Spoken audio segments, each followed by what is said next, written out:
Hey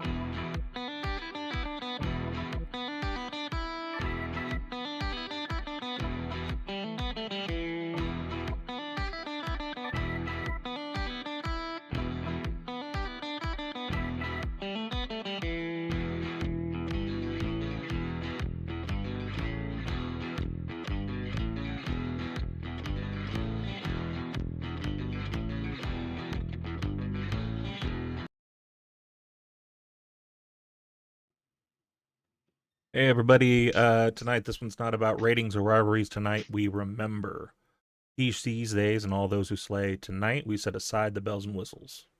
Welcome to Kicking Out 2. I'm Michael, joined by my tag team partner Tori. And this episode is dedicated to the memory of a true hardcore icon, the homicidal, the suicidal, the genocidal, the death-defying Sabu. Lost this man. Affected a lot of people. He's been around forever. You asked me if I saw Taz's. Yeah. Yeah, he was. You could tell he was a little busted up by it. It was. Well, yeah. It was a very different way to see Taz. Taz, when Taz started in ECW, like Sabu was his first, like, big event. So he said that he was brought in. It was supposed to be a one-night thing, and he was just there because of Sabu, Mm-hmm. and they liked what they saw and kept him. Yeah, back when he was the Tasmaniac. Had that wild hair and loincloth type gear. Outfit. No shoes. Man, but he has been everywhere. He has, I mean, first of all, ECW revolutionized high flying at that point because he was doing shit that nobody was doing. He'd sit at the chair spot and do the plancha to the outside, and like he was doing a lot of shit a lot of people weren't doing. He even had a WWE run back in 2006, included a WrestleMania 23 in his hometown of Detroit. Really? Yeah. So like, but that wasn't something that we upped or anything because it was Sabu. And Vince didn't promote the ECW guys that well, but yeah, just it's amazing the career he had. He was in TNA for a stint.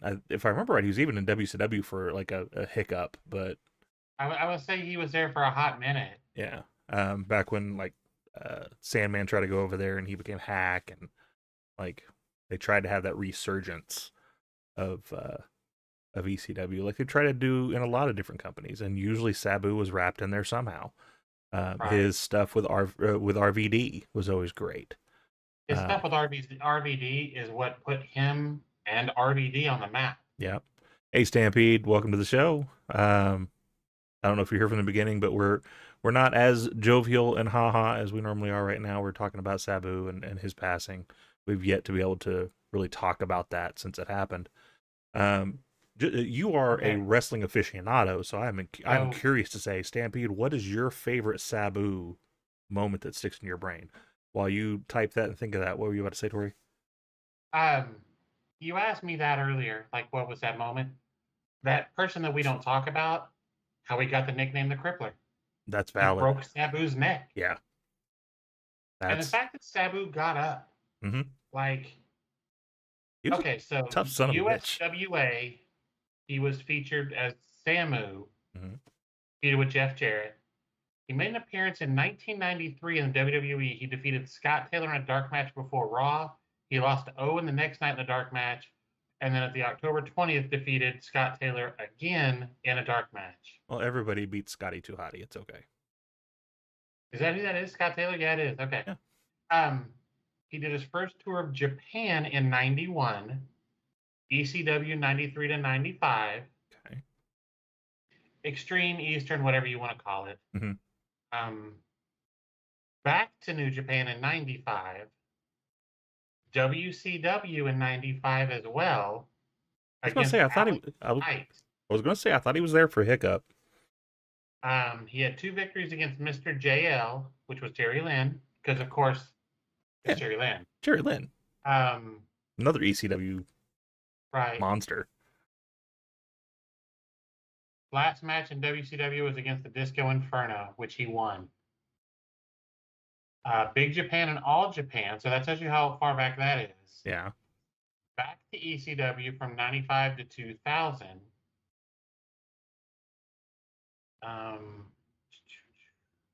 The Independents from 2000 to 2002. XPW, IWA Mid-South, Stampede Wrestling, Border City Wrestling, and others. Back to Frontier Martial Arts Wrestling in Japan. World Wrestling All-Stars, 2002 and 2003. TNA from 2002 to 2006. WWE from 6 to 7, 2006, 2007. Independence 2007, 2010. God damn. Yeah. He wrestled all over. He literally started wrestling in 1985. Mm-hmm. In 2007 to 2011, he was with with Juggalo Championship Wrestling. During that time, he went back to TNA. He went back to the Independents from 2012 to 2021. Second return to Impact in 19. His final appearances from 2023 to 2025. So May 24th of 23, he showed up at AEW for a one-off in Adam Cole's corner with Roderick Strong during an unsanctioned match with Jericho. April 18th of 2025, he wrestled his retirement match at GCW's Spring Break 9, 3 weeks before his death. Have you seen the reports about that night? So I have seen some of the things. I was gonna be very light on what we talk about it. I know Janela had an interview, and he talked about that Kratom helped Sabu through that match. So they're thinking that, at least he's thinking that there might be a controversy of maybe part of what he passed, part of why he passed was because of exertion that happened in the ring. It's a Scott Hall or Jeff Hardy Nitro thing. Yeah. Or Impact thing. Scott Hall Nitro, same thing. Yeah. To me, it's the same thing. Yeah, I can see that. If you're juicing somebody up just to get them to run out there, no, that's not. Yeah. We don't do that here. No, absolutely not. But yeah, I'm just going to leave that at that. That there is some controversy going on to his passing. Yeah, it's either way, if he passed because of something he had to take in order to get through a match, or if he just finally left us, because he'd put his body through a hell of a lot over the years. He did. He wore himself out. To quote, it seems like every time this comes up, I like to quote Kevin Smith on this, and that's a big bucket of win, because he just absolutely great career on the tip of everybody's tongue. And it's amazing seeing some of the wrestlers that are hyping him up now that you never would have thought, because they're not hardcore wrestlers, they're not extreme wrestlers, they're just wrestlers, but they go look, I saw this dude doing phenomenal shit that a lot of people couldn't do, and it made me want to do this. Stampede answered the question. The Monsters Ball match, and pretty much the entirety of his ECW run, Sabu was a true innovator in doing things that were way outside the box to entertain us. Gone, but will forever be remembered. Absolutely. There are things burned into my brain. I know that that particular ECW one night stand is not massively favorable because of some of the matches that got put on during that night. Are we talking the old the WWE ECW one night stand? Yeah. Which we had the good one, and then we had the one that was Big Show versus Batista. And if I remember right, that was the card though that we had Rey Mysterio versus Sabu, and that match was amazing. To see those two guys go at it. It's one of those things. Do I ever think? I'm going to preface this with, obviously the Hall of Fame is very questionable on their requirements. Yes. I honestly believe they should do an ECW wing, because then you can justify putting Sabu, RVD. I think RVD's in, but I think he is, yeah. People that were in ECW in their time frame, they should be in. Well, like you mentioned, Jerry Lynn. Like Jerry Lynn absolutely should be in a Hall of Fame. He had a Hall of Fame career. He's not talked 100%. about nearly as much as everybody else because he was in those lower territories. He wasn't in the big leagues. 100%. Yep, 100%. for sure. Um, but all right, It definitely, but just the story itself coming out, it's going to raise a lot of questions for GCW. Like, it is, and they've actually went radio silent. They've closed off a lot of their social media as far as to be able to receive messages because they are kind of just like, all right, we're gonna back away from this for a minute. So whether it's there or not, here's the thing: if they had nothing to do with it, I still think it's a smart idea to just kind of back away a little bit and let things clear before you start talking about what happened. the report being Janela and Brett Lauderdale, who I guess is running the company, Mm-hmm. doesn't look good. No, it doesn't. it does If not. that's what happened, obviously we don't know, Mm-hmm. but if that's what happened, it is not a good look. It is not. We're gonna go ahead and move on. We're gonna try to have some fun the rest of this episode, but we definitely want to take that somber moment to talk about the passing. Um, Daria, Sonya Deville herself, had a nice little interview. She was interviewed by Sean Ross Sapp ahead of the Invicta FC this Friday on CBS Sports. Daria originally planned to pursue MMA before she went all Tough Enough, but she decided to go ahead and go into Tough Enough and try that out a little bit. She isn't currently enjoying her freedom. Right now, she's weighing going to MMA or going back to wrestling, or even just doing authority roles because she enjoyed doing the authority role that she had in WWE at the time. A lot less bumping on the body and still a presence in the ring, so that's not a bad idea. Honestly, even if you brought in Gail Kim to run the women's division in AEW, mm-hmm. bring Daria in as your face of it, TV. Yeah, be great. She has a new side project that we've seen a little bit of. She's got Daria and Tony Unwrapped with her fiance. The wonderful little show. I think they're married now. I think they are. But yeah, it's great, and they're hilarious, and it's just a lot of fun. I've watched several of them. Yeah, and of course she still has Demandy's Donuts episodes coming with Mandy Rose, so that'll be a lot of fun too. A fun little anecdote that she threw in there too is she wanted to compete on Raw Underground, and she rolled around with Ronda Rousey during the early WWE days, and she quoted, "Ronda kicked my ass." So that doesn't surprise me. Yeah. In that situation, okay. As much as I hate Ronda as a performer, oh yeah, she was in badass. That situation, that's a whole different conversation. Oh yeah, I still remember to this day. I did a GIF on Twitter of the entire Ronda Rousey match because it took less than 15 seconds for her to go and like knock the shit out of the girl she was facing. So absolutely, she was a badass. We got a contract year. Willow Nightingale has been stated that her contract is up this year. I know we've talked about like if you let this person go, dumb idea. This is another one of those. This is a huge one.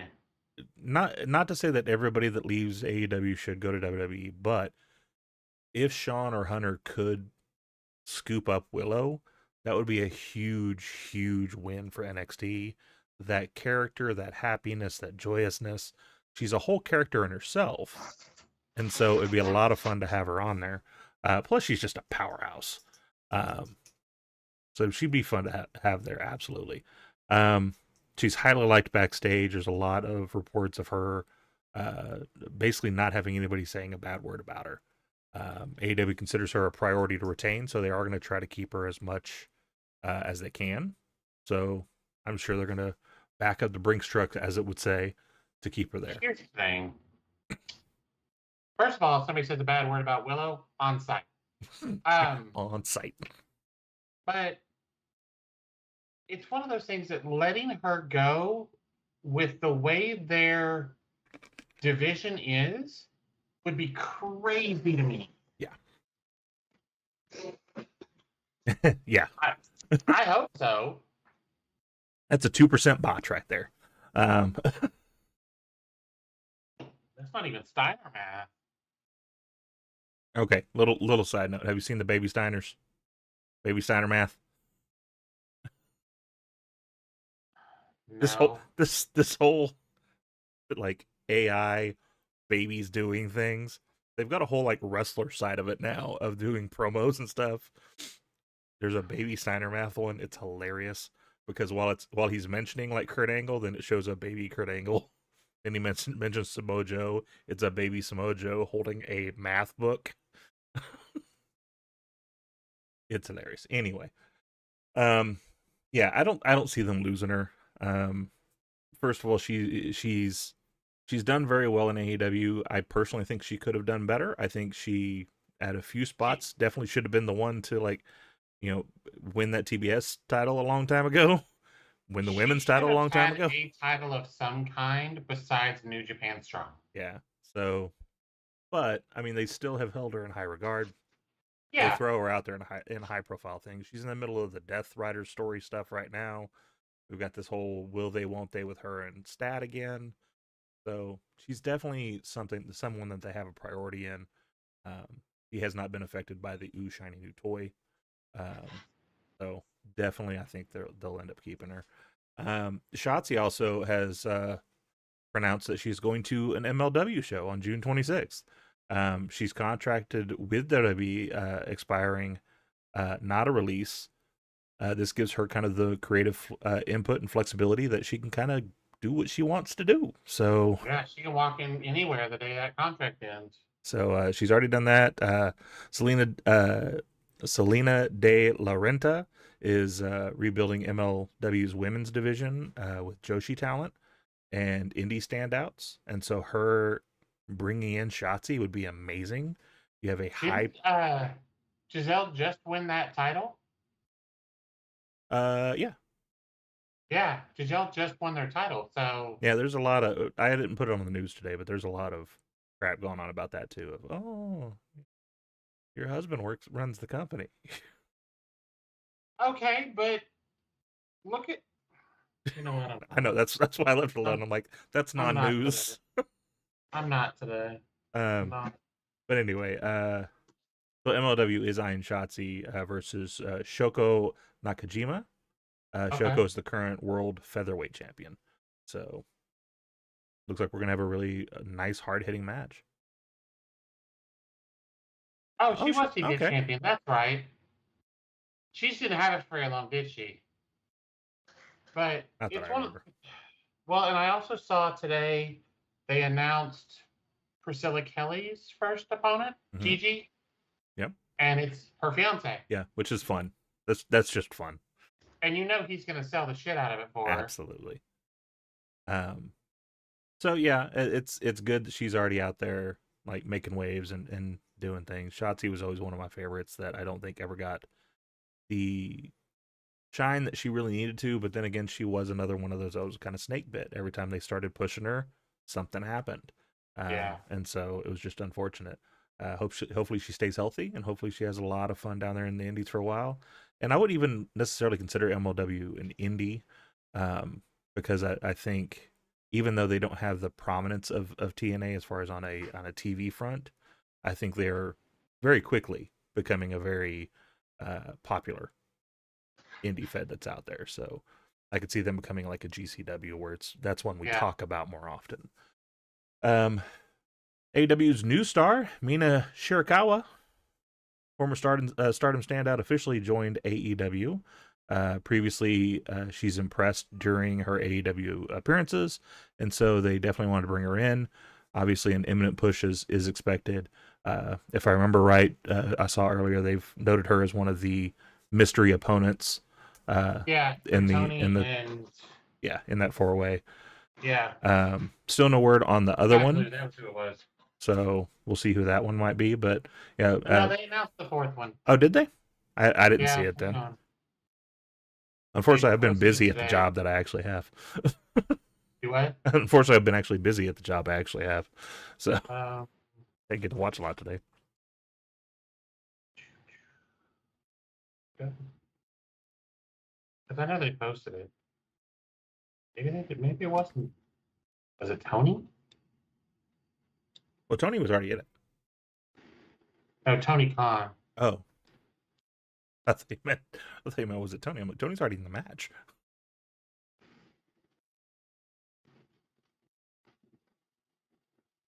For sure. What went on after the match? I guess I missed that. There was a little bit of contention between the two, if I remember correctly. Between Daisy, that's who it is. Yeah. Oh, that's right, Sky Blue. Yes, it's I didn't see that she was put on for the fourth person in that match, but they were doing the promos for her coming back, so that makes a lot of sense. Can't wait to see her back. Her being gone has been very unfortunate. I'm gonna leave alone the Sky Blue or a Jade thing because just gonna leave that alone. TNA has decided they're going to do some new internal policies. The big one making headlines right now is no more blood. No blood going forward, trying to make it feel special when it's used again. So it's not necessarily a no more blood. Mina was slightly upset at Mercedes. Okay. I guess I didn't see that. I'm blurry again. I'm really getting tired of this. I'm gonna get you something like right behind you. I think that's kind of what it is. You lean back and then it mixes with the background. I don't know. Yeah, so apparently that's a thing. It's not that it's going to be completely gone, but they are saying the new VPs, Ross Foreman and Eric Tompkins is saying that they do want less blood. That way, when they do decide to actually let people bleed, it is more of a special occasion. I don't disagree with that statement. I mean, I don't either. We've talked about AEW overdoing it, so yeah, absolutely, like making it where it's special is absolutely what they should do. It should not be a no, we will never. It should be a, if we're going to do it, it needs to mean something. So, plus, you can talk bad about WWE all you want, but them being family friendly on their TV, it gets them more popularity because you can bring your kids to that, you can bring your family to that. So with it being more family friendly, it's not going to hurt. Yeah, for sure. Hail Mary shot of landing a TV deal. Yeah, for sure. Because if you can put on there that we're not going to bleed every episode, that's definitely something that's probably going to help. WWE Evolution 2 rumored return. There was some more information about that here recently. There's an internal talk about an Evolution 2 returning this summer, possibly AEW All In weekend. Rumored as a doubleheader weekend with Saturday night's main event in Atlanta. No confirmation with WWE. Talent hasn't been told, but legends are kind of buzzing at the idea that they might be able to come in for another little run. Yes? I obviously have thoughts. Here's the problem.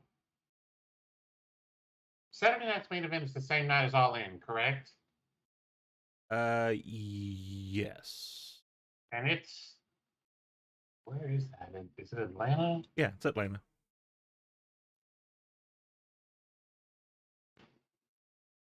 Okay.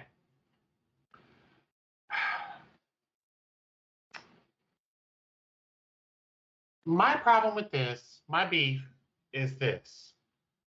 If they're going to do this, it's going to come up against All In. People are going to buy All In. It's AEW's big pay-per-view. Yeah. I understand that All In is at 3 p.m. People are not going to spend the money on back-to-back days generally for a pay-per-view. Mm-hmm. When this doesn't do well in numbers because people aren't buying the pay-per-view because, I mean, I understand it's on Peacock and so on, so it's free that way. But when the numbers aren't what they want it to be, then their response is going to be, well, women can't draw, so we don't need to do this again. I don't think that number could be high enough for them to go, let's make this an annual thing. Yeah. I don't think the number's reachable. It is an odd placement. I understand putting Saturday night's main event there. It's essentially a house show. It's something they kind of put on just for fun because it's something that they've done forever, and it's something nice to do for the fans. But it's And always because like, Peacock pays them really well to do it. yeah, I I mean, mean, it's essentially a glorified house show. We don't really yes. get big angles. We don't really get big title defenses. We do get fun stuff like John Cena versus R-Truth. That's going to be great. Right. Speaking of which, I do kind of want him to win the title. Just saying. They're not. I know they're not. Do I think that they should? Absolutely. That would be Even if it's a one night hilarious. thing, Mm-hmm. I don't care if Cena says no. Restart this match right now. It just goes down that Truth had the title. I don't care if it's a 5 minute thing like If Drew McIntyre's. if they do that though, then they'd probably end up Brian Kendricking him and eliminating that from the books because people forget Brian Kendrick was world heavyweight champion at one point. Yeah, I know. And I agree, Stampede, but with them doing it 3 o'clock in the afternoon on Saturday, it shouldn't affect it. It shouldn't have any bearing on the Women's Evolution pay-per-view. You're good. We knew what you meant. It shouldn't have any bearing on it. It really And like I shouldn't. said, It's so, and this brings up an interesting conversation, and I guess we can kind of sidebar on this for a minute. There have been other shows, and some of them friends of ours, that have stated the idea of, AEW should be going one-on-one with WWE more often, like actually like counter programming them. This is one of those situations where it's the other way around, right? Because you've got All In, which is going to do banger numbers. AEW, as little as they get on TV and as little as they get in the crowds, the pay-per-views are always spot on. The matches are always great, the stories are always good, and then the people show up in droves because it's a pay-per-view. It's the big pay-per-view. I don't think WWE should be trying to touch that. Just leave it alone. I've seen a projected card at this point. Let me see if I can find it.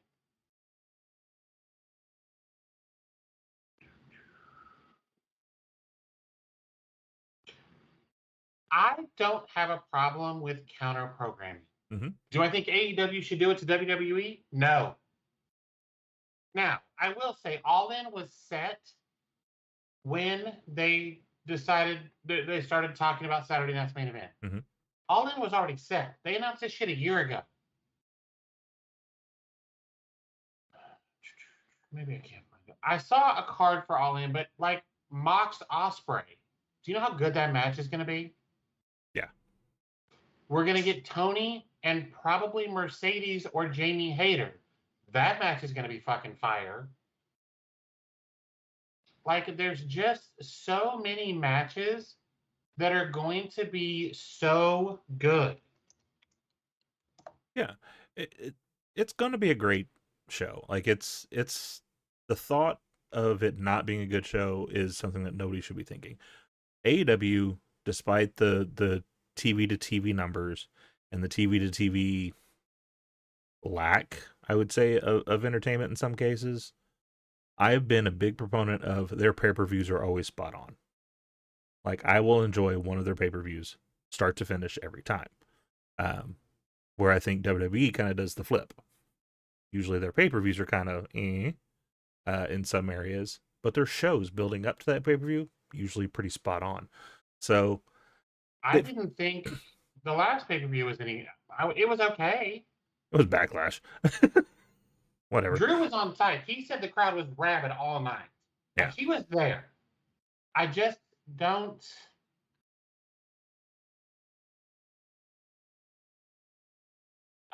I didn't. Becky Lyra was amazing. Mm-hmm. Absolutely amazing. Which we'll talk about some of those matches. I've got some of them on my 3 count, but if I find this card, I'll we'll go ahead and move on to the last story then. So there's a lot of questions for us what's going on with Gunther right now, because we all know something that's kind of looming in the darkness that we know is going to come to pass, or at least we're pretty sure is going to come to pass, and that's Goldberg versus Gunther. From everything that's being told to Fightful Select, is that Goldberg versus Gunther has been discussed internally at WWE. It is something that's still in the cards to happen.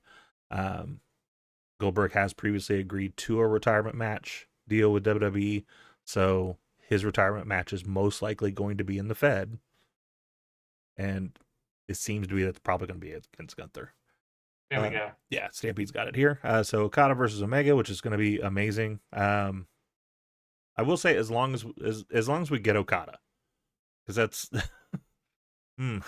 the dude that says bitch every 5 seconds. I'm getting kind of tired of that kid. Mercedes versus Athena, which was a banger the first time, it's going to be more of a banger the second time. And whether I think we'll get Mox Ospreay. I don't think it's Hangman. To me, it makes more sense for Hangman to win. But I feel like it's going to be Ospreay. The only reason I would think that Hangman doesn't get it is because if Hangman gets it, I think he should beat Mox. But nobody's beating Mox until he comes off of that mountain. No, I disagree. I think Ospreay beats him at All In. Really? Okay. Yes. I completely disagree. That'll be the worst, however long that match is ever. I hope he Bret Hart's that guy. Let's not cause like physical anguish to people now. Come on now. Tony versus Hayter, which will be a banger match. That'll be amazing. Two hard-hitting girls going at it. Copeland Christian versus FTR. As long as Cope can go, because that's the thing about Cope right now. Cope is not Edge. It is very apparent that Cope is not Edge. So here's the thing: if we're doing a tag match and it's with Christian, Christian can carry him. I don't disagree, but Darby's not going to be back by that point, and I don't see them keeping the title on him that much longer because nobody cares. As a side note, a lot of people don't climb down the mountain. So why don't you take one of them choppers down? Wait, what? Yeah. You never heard that? Like, there's people that'll climb up it, and then like they get a chopper to come get them. What the fuck? Like, I don't know if I can go back down that. I'm just saying. Ski down it, you'll be fine. Just slide down it like we do in Fortnite. Just right. You'll be fine. It'll be okay. We can do it in Fortnite. Why can't you?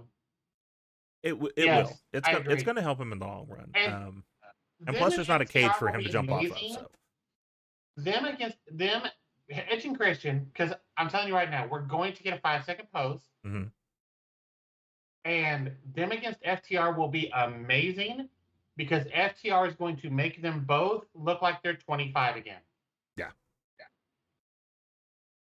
Because FTR is that good. Yeah. Absolutely. All right. Well, we are going to go ahead and go into the 3 count. We'll go ahead and let's see. We'll start with yours. Why not? Okay. So count number 1, Jordynne Grace earns her shot at Battleground. I went back and watched this match last Wednesday. I have watched a lot of wrestling. A lot of wrestling over the years. I don't know that there's been a better women's match. First of all, these two beat the ever-loving shit out of each other. I really thought... Yeah. That's fair. That's what he's got. Probably got one of those lines, and he's just gonna like skyline down from the top of the mountain. He's gonna make sure Tony gets it on camera so he can do it from there into an arena. There you go. There you go. Do a Shawn Michaels thing and just have a line going from the top of there to the arena.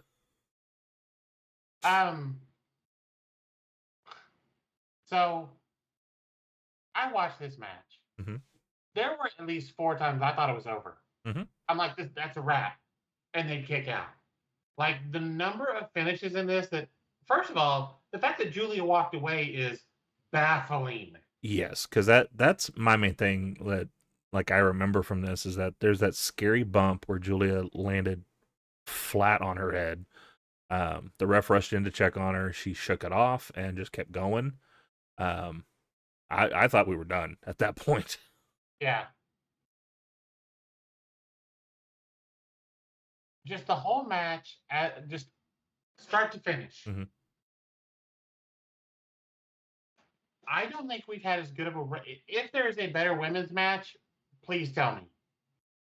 Because Well, a lot of that's going to be the taste, but like as far as like yeah, it is definitely in contention for one of the best female matches, just because of how hard they were hitting.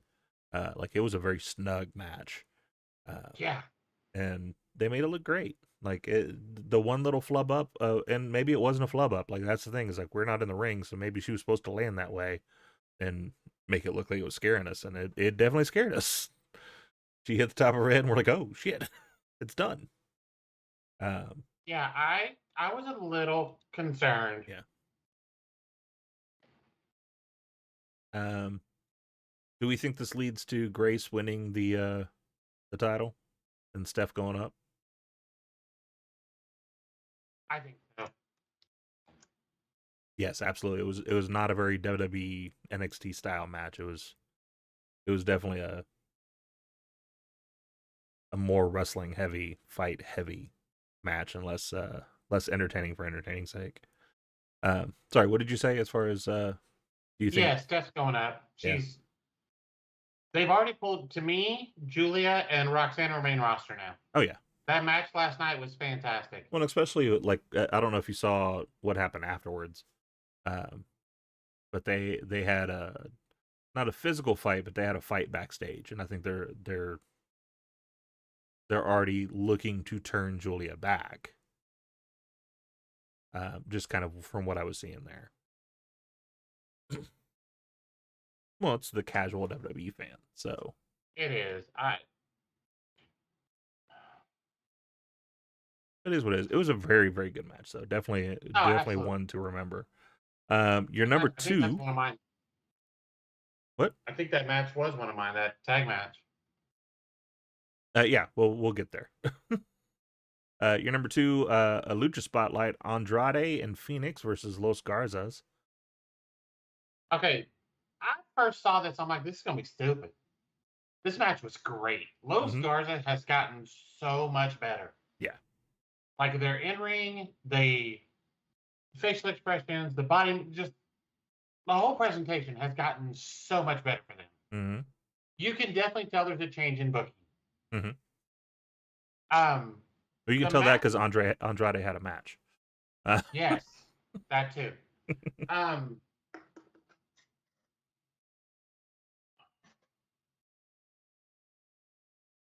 100%. Yeah. Oh, 1,000%. I enjoyed this match. Santos on the outside was pretty entertaining too. Like his talking to commentary, standing by commentary, and listening to them. Stuff like that was just perfectly done. Like, this is great heel work. It was the end of it and after the match that surprised me. So, of course, Andrade and Ray got the win. No big shock.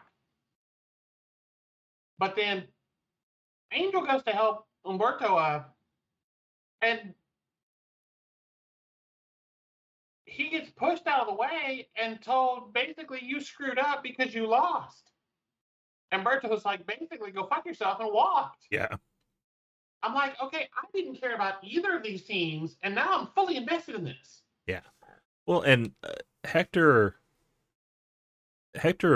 hovering over his brother and trying to make him feel okay.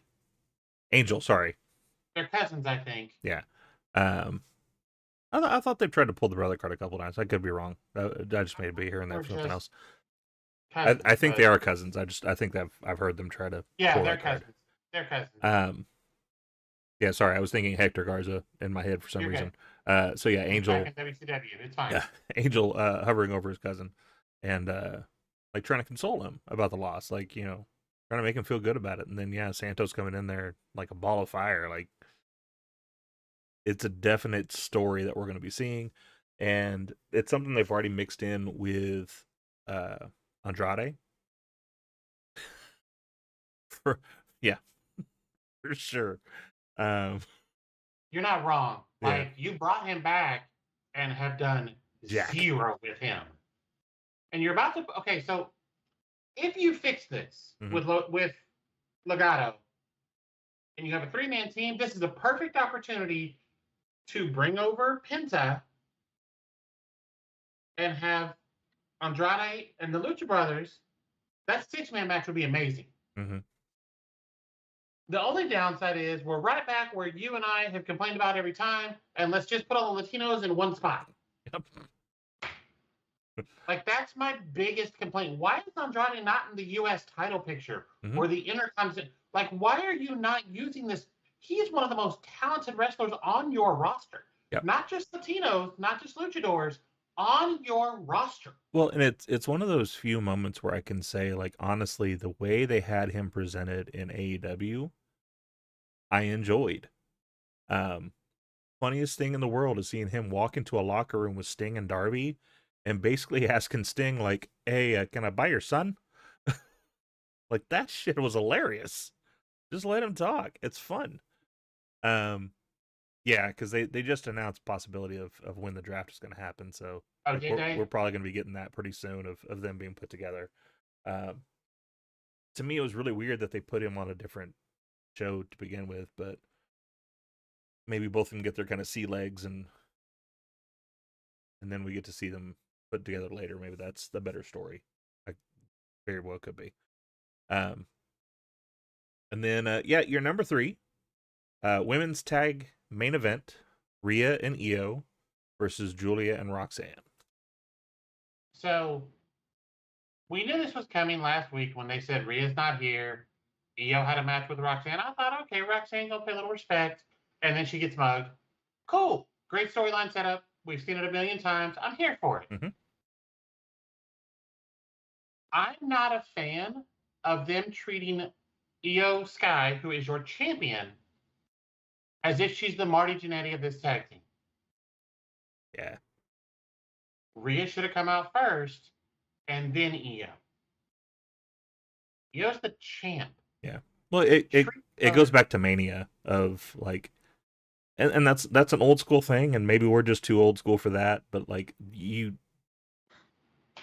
don't, the champ doesn't wait on you. You wait on the champ. That's how that works. I agree. That really honestly is my only complaint. Yeah. Was the match perfect? Oh, she is 100%. Mm-hmm. I'm actually good with it. Her chasing Io as opposed to Io chasing her, I'm 100% here for it. Well, and I want to say, like, it looks like we're doing a story of respect versus her turning on her. Yes. And that's fresh too. It's not a I'm gonna turn on my friend or anything like that. It looks like she's flat out telling her, like, look, I'm still coming for that. When we're done here, I'm still doing her arm up and just looking at the title. Mm-hmm. I love that Io's little emoji thing the fans are starting to do. Like, you could see them doing it. I'm like, Rhea did it. I'm here for this. Like, I have become, I liked Io when she was in NXT. I've liked her since she got to the main roster. Mm-hmm. I love Io right now. Yeah. I'm loving what they're doing. I'm loving the whole packaging. They're making her believable, even as small as she is, against somebody like Rhea. Yeah. And that's saying something. That is saying something. And I hope they stick together longer. Her and Julia, they've got great chemistry in the ring. And so, like, it makes me a little sad that we're already kind of teasing that's this problem between them. I don't think they're going to break them up yet. Here's the thing. Was it a perfect match? No. Were there problems? Yeah. Was it still really entertaining and really good? Yeah. Yeah, absolutely. So give me this. Like, give me more of this. Yeah.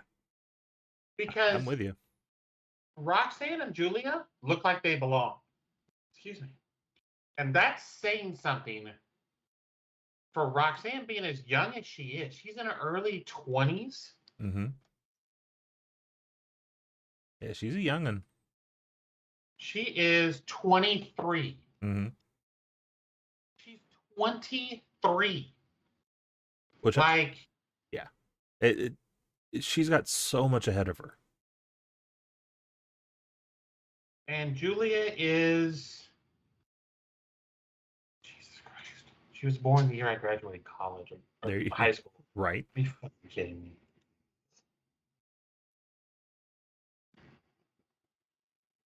Yeah. I can see that. Absolutely. Julia's only 31. Mm-hmm. This brings me to something else that came up. Are you going to talk about Big E? Yes. Go ahead. I'll allow it. Okay, obviously I am a huge fan of women's wrestling. Mm-hmm. I was before I came out as trans. I am even bigger now. I could not have been happier to hear Big E talking about on was it the post show? Yeah, it was the post show. Talking about how the difference between the ageism between the men's and women's division. Well, yeah, because we're talking about how like Randy's got 10 more years in him, and like dude is closer to 50. Randall Keith was born in 1980. Mm-hmm. He's 2 years older than me. 4 years younger than I am. Yeah. He is 45. Yep. But as soon as a woman clocks over 30, I didn't know that. As soon as a woman clocks over 30, though, then they're like, well, and she's rounding the end of it. Well, who says? Literally, Kevin Owens, 41. Mm-hmm. AJ. Cody Rhodes. Oh, R-Truth. Because here's the thing, like, I joke about R-Truth winning the title, but if he was to win the title, he is a year older than Vince McMahon was when he won the title. What? Yeah. How does he look so much better? Cody is 39. Let me run to the back and then I'll finish. That's because R-Truth is a vampire. Right. But yeah, it was really good to see him do that. The ageism is insane when it comes to the women.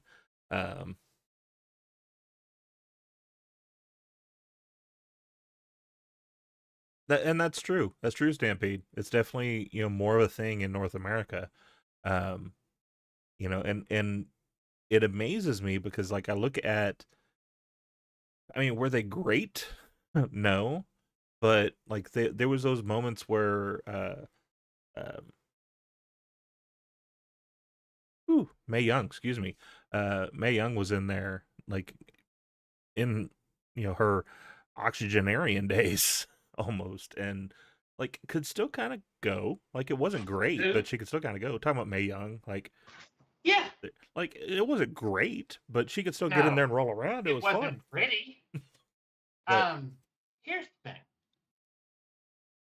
We talk about these people. Like I said, Cody's 39. You said, who was the other one you said? Also, AJ. Yeah, AJ. AJ is 47. And we talk about this 100%. Oh, no, 1,000%. You're not wrong. It's a North America issue. It's a U.S. issue. Yeah. But I mean, because right now, Candice LeRae is one of the oldest females active. Yeah. At 38. And she's never on TV. No. But she's also one of the best on the roster, though. At Absolutely. 38 years old. Yeah. She just doesn't get the opportunity. That's what I'm saying. I was so excited to see Big E talk about this. And then I have to say, after Charlotte's promo Friday, mm-hmm. and then Becky's promo Monday, if they can put their shit behind them, put those two together. Yeah. The arrogance. Oh, 100%. Yeah. Tam Nakano is easily in her late 40s, maybe older. But put them together. Like these current characters of theirs, put them together. Because I'm here for all of that. Tam Nakano 37. Okay. Damn, I thought she was older than that. But still, 37, yeah. Like you're close to 40 and nobody in Japan is telling her, hey, you need to retire now. No. It's one of those things. It drove me crazy before And then seeing Big E address it the way he did, because you can tell this man don't give a fuck. Yeah. So this women's division from NXT up, I'll even go from Evolve up, and I have watched none of that. I just know some of the people that are there. Mm-hmm. We could release Nikita. No, I'm going to phrase that. Nikita Lyons just needs to quit wrestling because she's terrible. But beyond her, there's so much talent on this women's roster. You could do Evolution and not bring anybody in that's retired or from another company and still fill a good card. Absolutely. It's like it drives me crazy when they do the Royal Rumble. I get the nostalgia of bringing people in. Trish and Lita can both still get in there and relatively go. Michelle McCool, there's people that can get in there and go. Yeah. But this double standard is nauseating. Yeah. I would love to see them do the women's pay-per-view and it be the biggest thing all year. Mm-hmm. I do blow out numbers. I would love for it to. Strategically, I don't know if it's going to, just because of where they're talking about placing it. No. I hope they rethink that. Again, if it's Sunday after All In, I'll be home in time to watch it. Mm-hmm. So I just... Yep. Yeah, and she should be. I was sad that Miko retired. Like, didn't she wrestle in WCW? Yes, if I remember correctly. She was the one they were talking about that wrestled in WCW. Yeah, she was in WCW. She did a stint in NXT. Yeah. For a while. Yeah. Great hard-hitting wrestler. So she did start in Japan in '95, WCW, Stardom, Chikara. I probably said that wrong. No, Chikara. WWE. She was in the Mae Young Classic. And then, yeah. So she hit the big ones. Yeah. This is how a retirement should be done. Ana Takahashi is 46. Jesus. Those women can go out there and fucking tear it up still.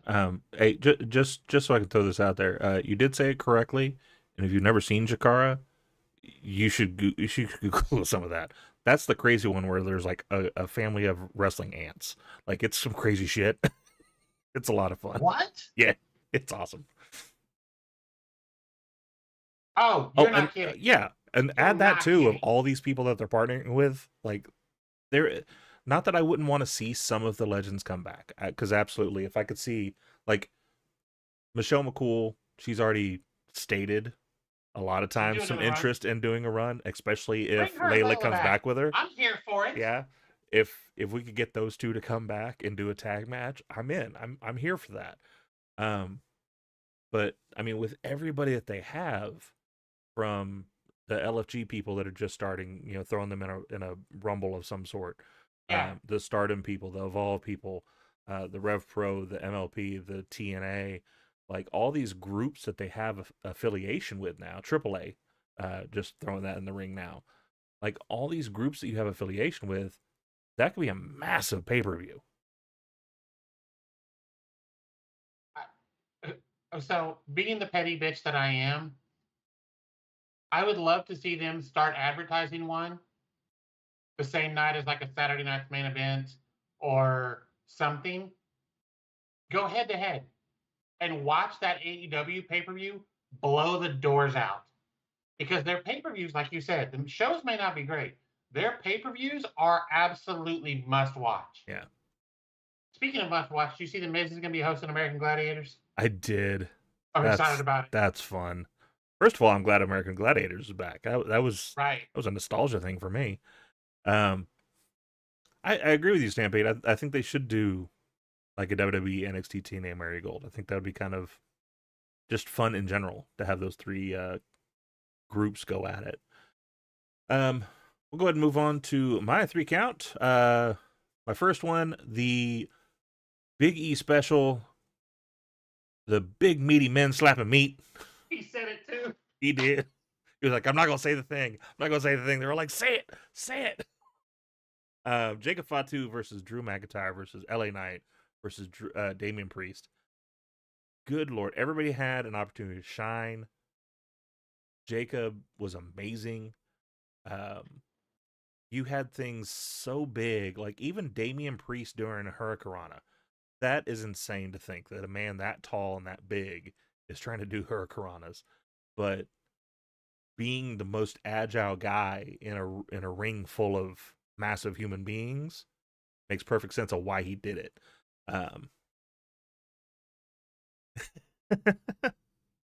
There you go.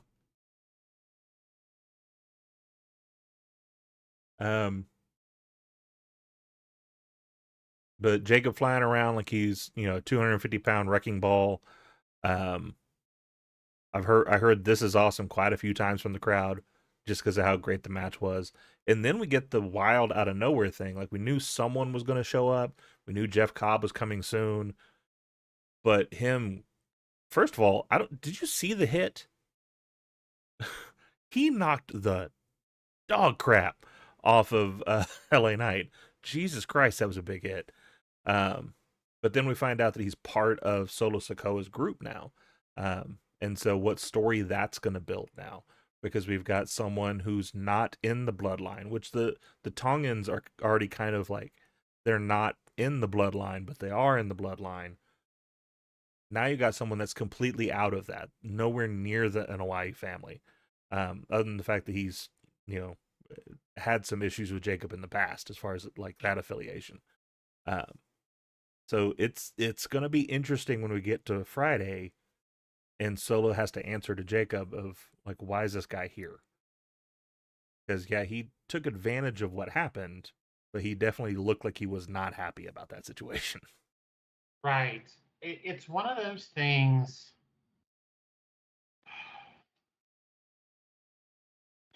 I'm gonna let this play out. This is one of those I'm not gonna snap judgment on. I'm gonna let this play out.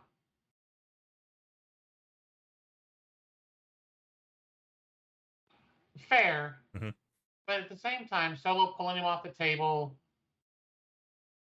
I'm kind of okay with how it went down. It's a fatal 4-way, so yeah, there's no DQ. I see what you're saying, and I don't disagree, Stampede, but I'm fine with it for this type of match. Well, and I think on a story standpoint, it makes sense because everything that Jacob's been saying the last couple of weeks is, I don't need you. You need to stay out of my business. And so them again sticking their nose into it, assuring he wins, he can come back and say, like, how many times do I got to tell you? Stay out of my business. I would have done it by myself. I didn't need you. So just kind of add some more fuel to that fire. My number 2 might surprise some people. John Cena versus Randy Orton. Okay. I personally love this match. This is one of those where we say time and time again, wrestling is a buffet. This was my buffet. I like the storytelling through the entire match.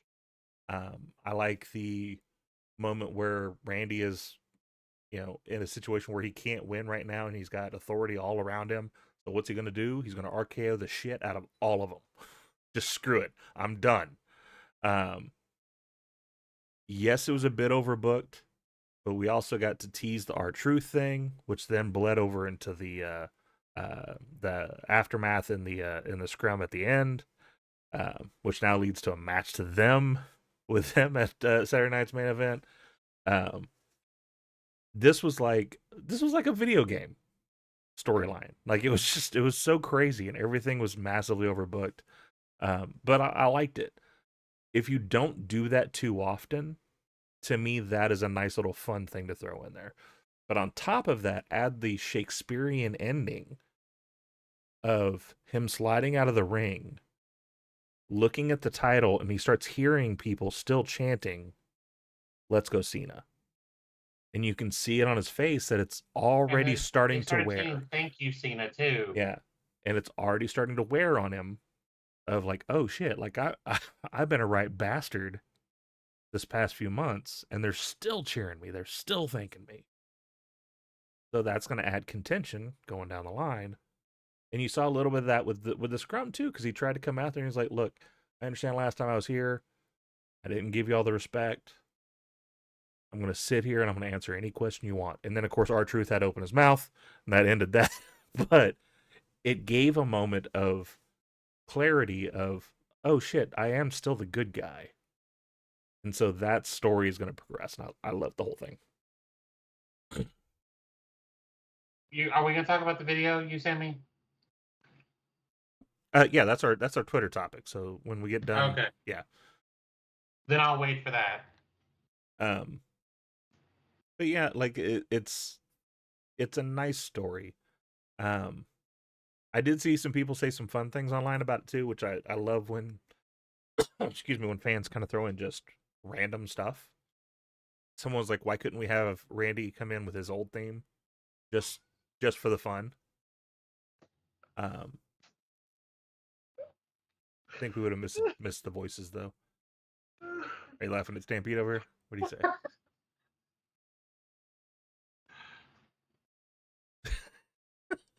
You are right. Not wrong, sir. You are right. One of these things are not like the other. Here's the thing. Like I'm gonna try not to fantasy book what happens out of this match. But what I would like to see is I'd like to see Cena getting R-Truth's ear and talk him into understanding that he's been playing the fool for the fans for how long, and what has it gotten him?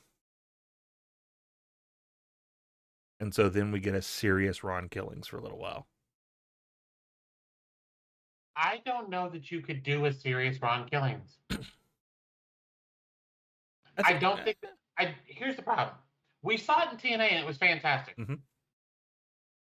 I don't think the WWE fans would understand what's happening.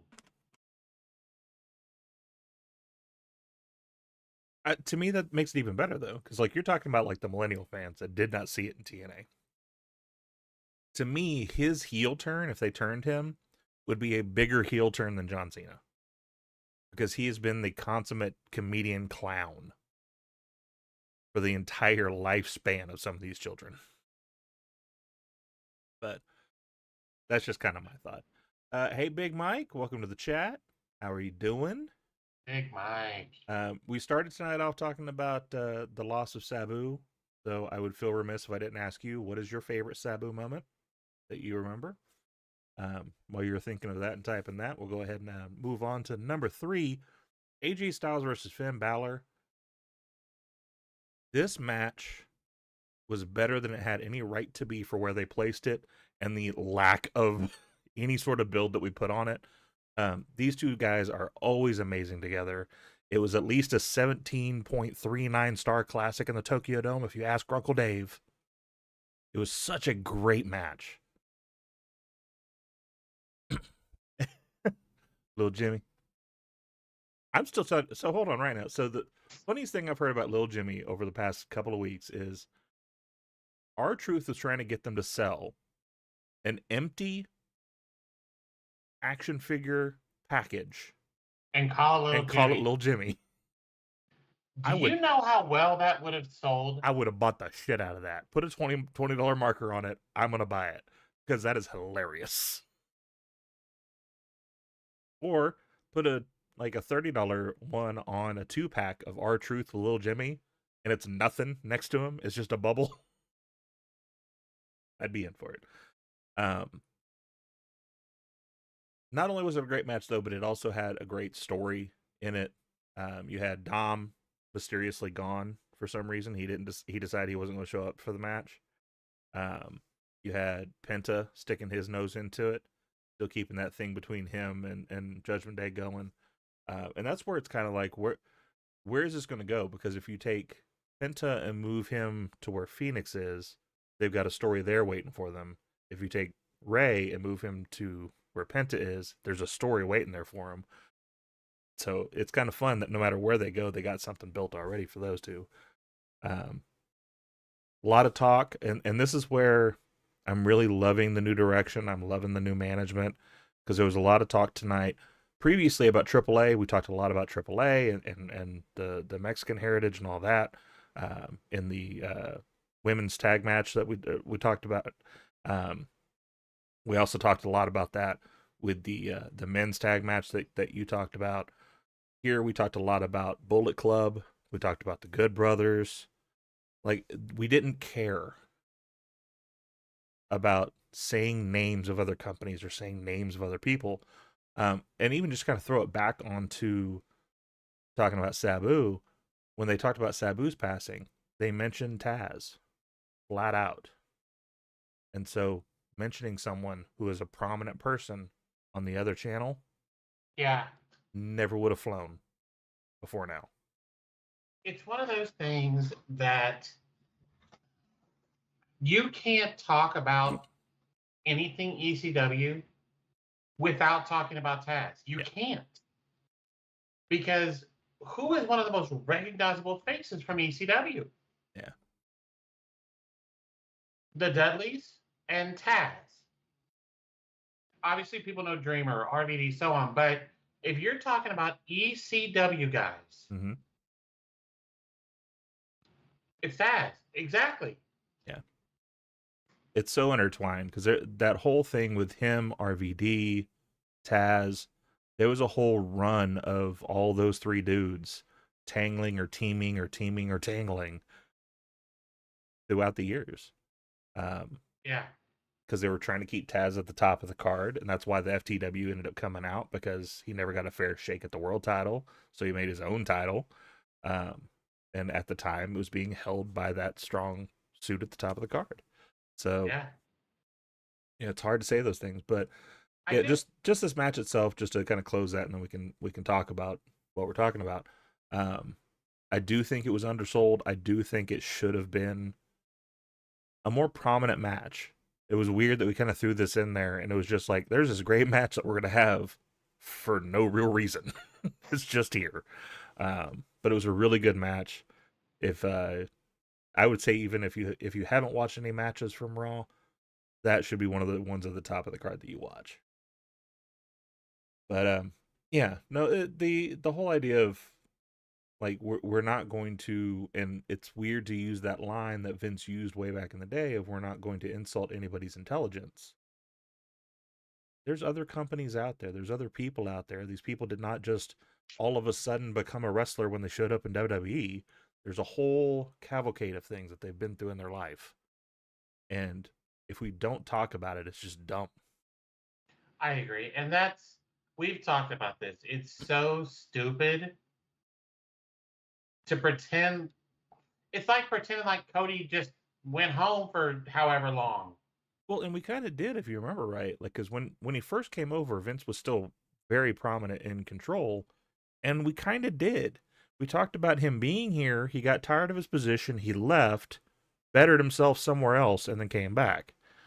They never mentioned it, like, his list of wrestlers he wanted to go through, him building his own company. Like, none of that got brought up until Vince was gone. And then all of a sudden they're like, all right, well, let's talk about this. Let's talk about the stuff that the fans were with him. That's why he was so big, because we went with him on that journey. We're just going to act like that journey's not there anymore. Yeah, I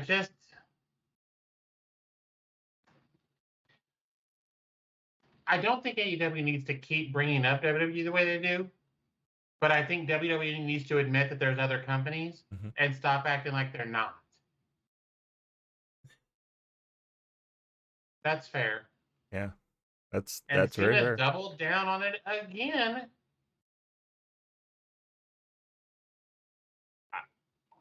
I mean, he didn't know what a burrito was. Leave that there. Let's go ahead and go to a fun conversation, though. We're going to go ahead and slip over to our Twitter topics of today. I ran across a video and I sent it to Tori. It is from the Before the Bell. A lot too. Before the Bell podcast. There's a comedian, CT Clayton Thomas. I've been watching him for years before he had a podcast. He used to do skits on Twitter, and they were always hilarious. Or he did I'll be back and would show a video and then tell you what allegedly, from what I can ascertain, Mm-hmm. and those videos were absolutely amazing. Absolutely. He's a funny dude. Him, Martin Morrow, and Chris Burns, they have a podcast. And they're great. It's a podcast by fans for fans. It's kind of how they quote it. Every week they bring different takes, wild fantasy bookings, hilarious breakdowns, anything that kind of comes across that you could think you could have some fun with. Well, this week they lit a fire on my timeline, at least, with a passionate debate over John Cena's current heel run. So here's what they had to say. CT just flat out said, like, look, I want to say it. Cena's not a good heel. And of course, everybody's kind of curious what's going on. And he said, well, he's not really doing any heel work. He's going out there and he's just saying what he's feeling and saying what's going on, and then goes out there and wrestles and then leaves. He was like, where's the heel behavior? One of the funniest ones that I think he said is, like, if it was me, like on Raw the next night, there'd be a match going on, doesn't matter who it's with, and Cena just kind of comes up on the Titantron and just like, you know what? I really like Brussels sprouts. Oh, were you guys doing something? My bad. And then he just like cuts it off and goes back to the match. Like just doing grilled salmon, excuse me. It was grilled salmon that was in the thing. Like that was gold of like just ruining wrestling like he says he's going to. The pod mentioned also Cena's turn wasn't planned, and then it was kind of motivations got scrambled. How is it not planned? I guess I missed that. Well, because the original plan was Cody, and so it was kind of one of those things that they did. They flipped it to decide that Cena was going to do it.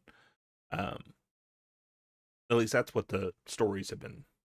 Okay. That originally was supposed to be on. But so Chris even calls him like a cartoon villain, because he's not really being menacing. He's just kind of being cartoonish about the whole thing. He's just being a bitch. just a bitch. So I wanted to bring that up first of all to ask the question: do you agree with that take that Cena's heel run has been kind of weak? His heel turn has been stupid. Okay. Like exactly like CT said though. He's done a couple of little things that are heel-ish, but let's be honest, faces have done some of them too. Kevin Owens has done them just for the fun of it. Mm-hmm. So until you actually have him, like they said, have him cut out of a super important match right at the pin because he demanded TV time. Yeah.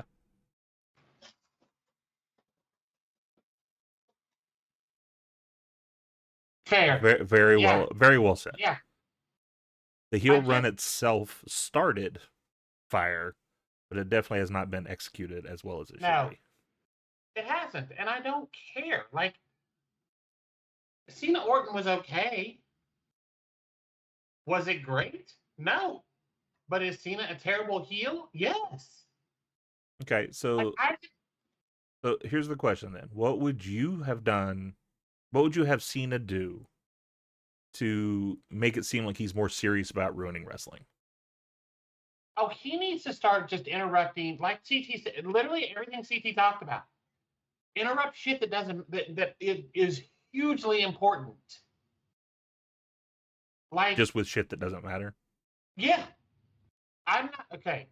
There's going to be a fine line here because you can't do it to just the women's matches because that's going to obviously draw a bunch of criticism. But like the Finn Balor AJ match, just walk out with a microphone, demand a cameraman. Everybody in the ring is going to stop. And during that, have the heel pick up the cheap win. Yeah. And then you have Cena say, oh, my bad, were you guys doing something? And just walk away. Have him cheat more than he's doing. Using the title is so played out. Yeah. You know what kind of what that makes me think of? Do you remember Stone Cold coming out during a Lance Storm match? And laying down on the ramp and acting like he was falling asleep. Yes. Stuff like that would be kind of fun too. The thing is though is that Cena is so charismatic that if he starts doing that stuff, I think people are going to cheer him harder because he's going to be entertaining at it.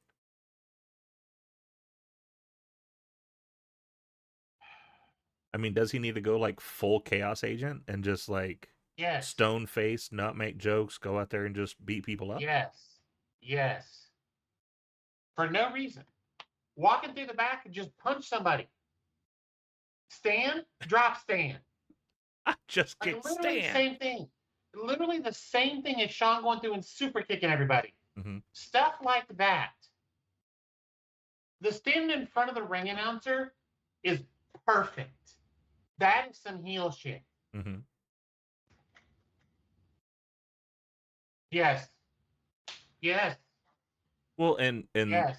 to that point, we actually said that like after the initial heel run, the initial heel turn was like, in order for people to believe this heel turn, he needs to just find R-Truth in the back, Yes. and just beat the shit out of him.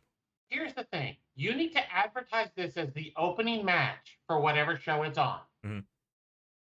Cena comes out. They play Truth music, but he doesn't come out. So they play it again, and he doesn't come out. Because he already took him out. Cena is in the corner cracking up, just laughing hysterically. And you find Truth in the back, beaten down, bloodied, handcuffed, like just buried under stuff.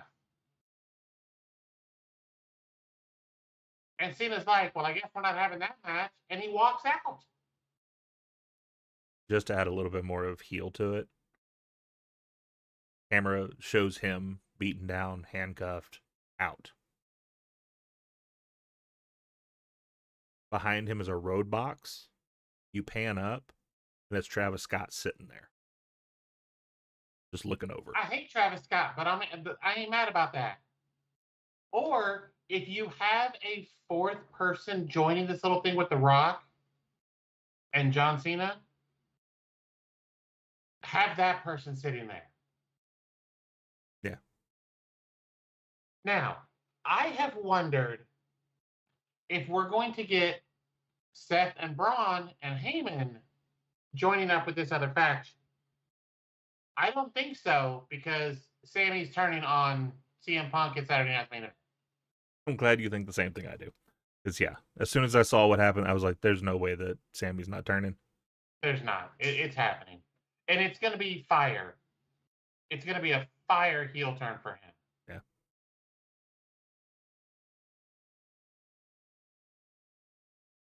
But,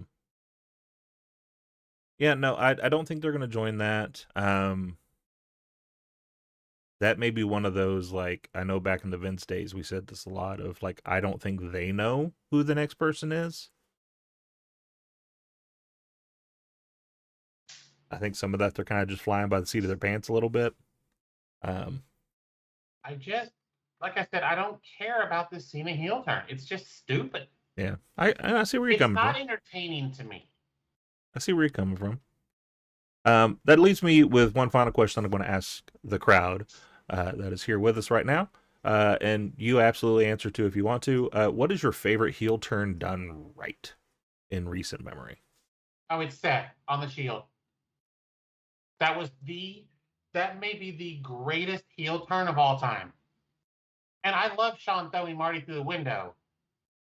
But the way that they had portrayed the Shield as that brotherhood, mm-hmm. for Seth to stab them in the back the way he did and join the Authority, and then go on one of the best runs ever, best heel turn of all time.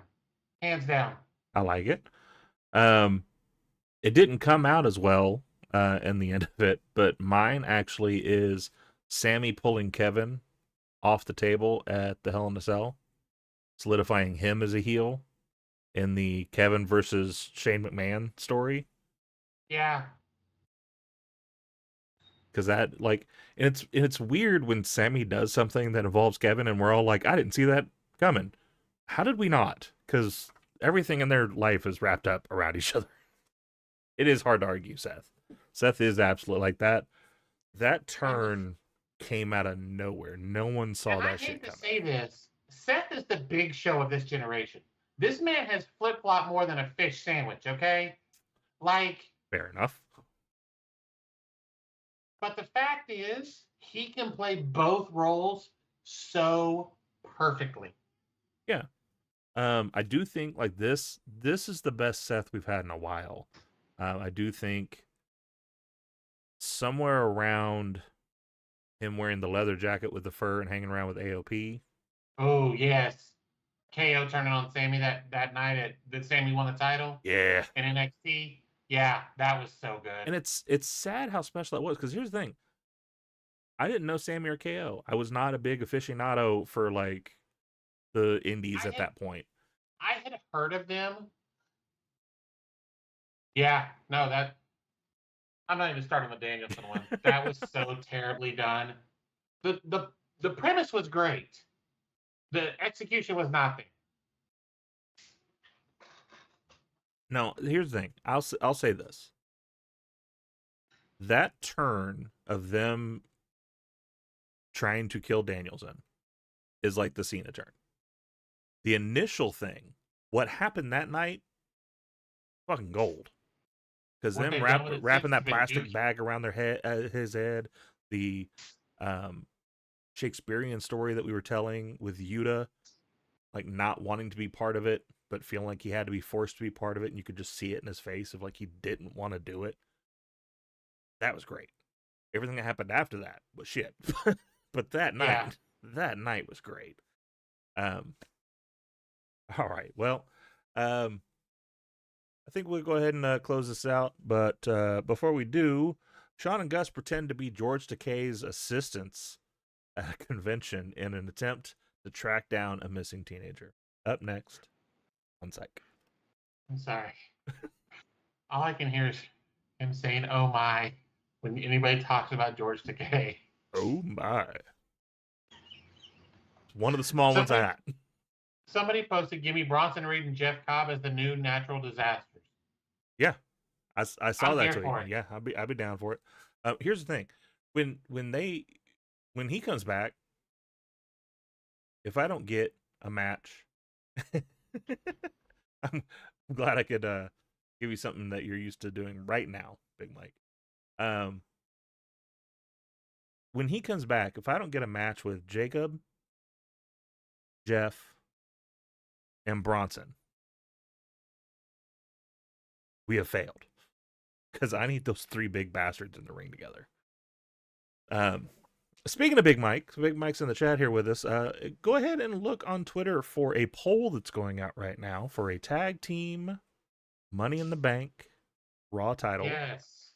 And vote for Big Mike and Sped.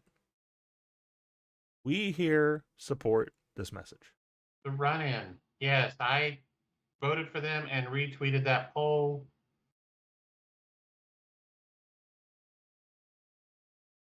I don't do a lot with polls anymore. That was college when I needed the money.